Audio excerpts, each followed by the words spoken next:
The world is abuzz with the news that an 11th team might be joining the ranks of Formula One racing. Isn't that amazing?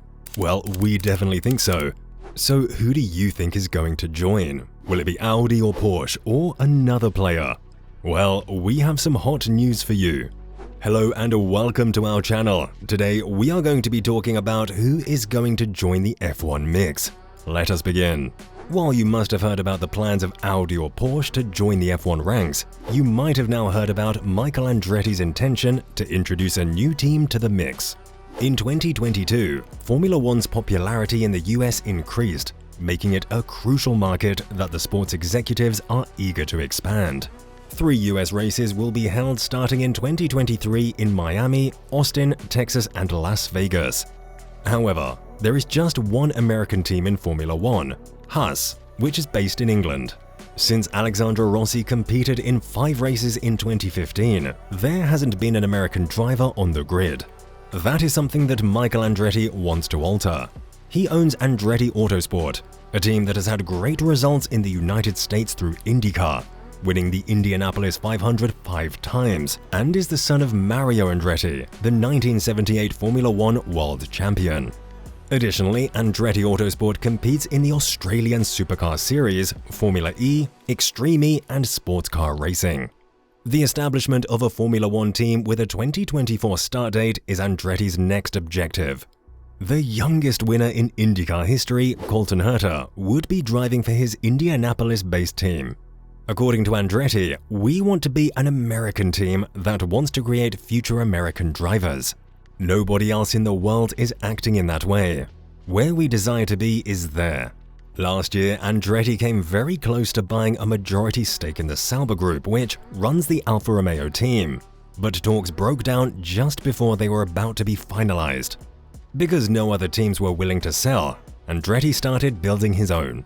Zak Brown, chief executive officer of McLaren, stated that he was eager to enter Formula One. He comes from a family with distinguished racing pedigree.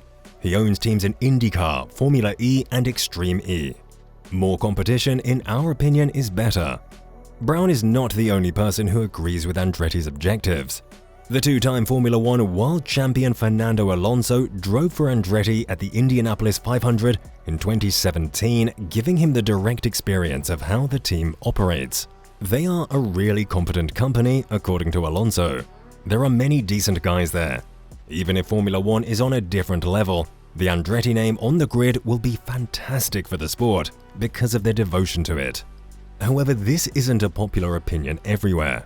Only 2 of the 10 teams, McLaren and Alpine, have publicly expressed support for adding an additional team. Gunther Steiner, the team principal of Haas, stated that there are currently 10 steady good teams. If something is working this way, why should we change it? We are in a good spot right now. Teams have a history of failing in Formula One. 3 teams, HRT, Caterham, and Manor, shut down before the years of 2012 and 2016 due to financial issues, and they are used as illustrations of the danger that comes from having too many teams.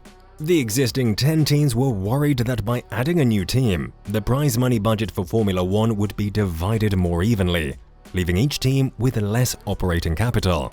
Mercedes CEO Toto Wolff stated that any new team would need to demonstrate that it could generate more revenue for Formula One than it would cost the current operations. Because adding the 11th team dilutes the field by 10%, he explained. Any new entry must pay a one-time cost of $200 million that is split across the current grid in order to address this issue. Although Andretti is prepared to make this payment, the current teams do not believe that it is sufficient to cover any potential lost revenue. The value of Formula One was quite different when this amount was decided upon in 2020, according to Steiner, who hinted that it might need to be modified in the future. Audi and Porsche have expressed no interest in working with Andretti, so where would they turn?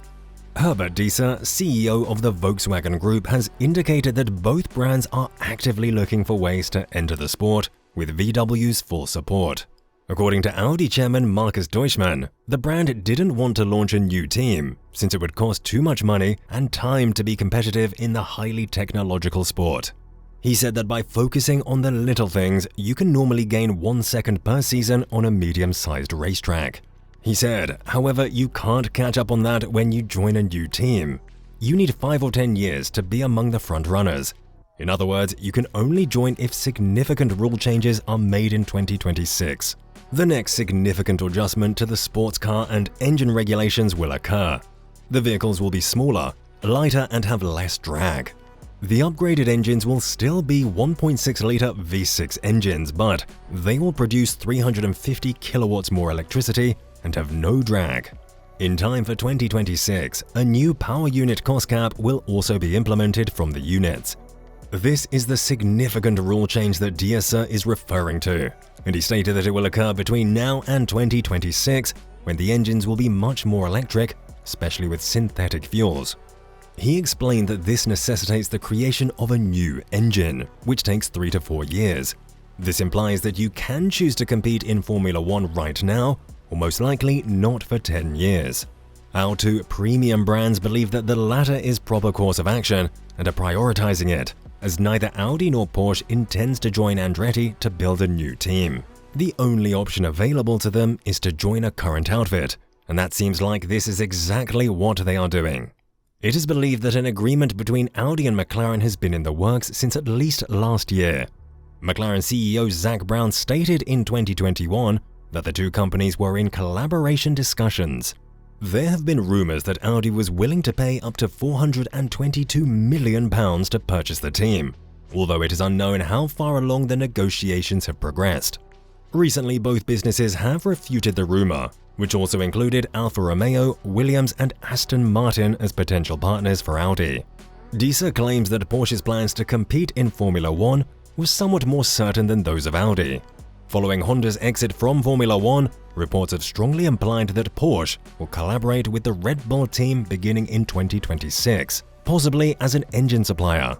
Although Red Bull purchased the hardware and intellectual property, and this year's development of the 2021 Honda system is branded Red Bull powertrains, the Japanese corporation has supplied power units to both Red Bull and AlphaTauri.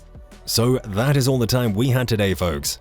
I hope you enjoyed this video. Do not forget to subscribe to our channel and do hit the bell icon to remain updated about all our future videos. Until then, see you.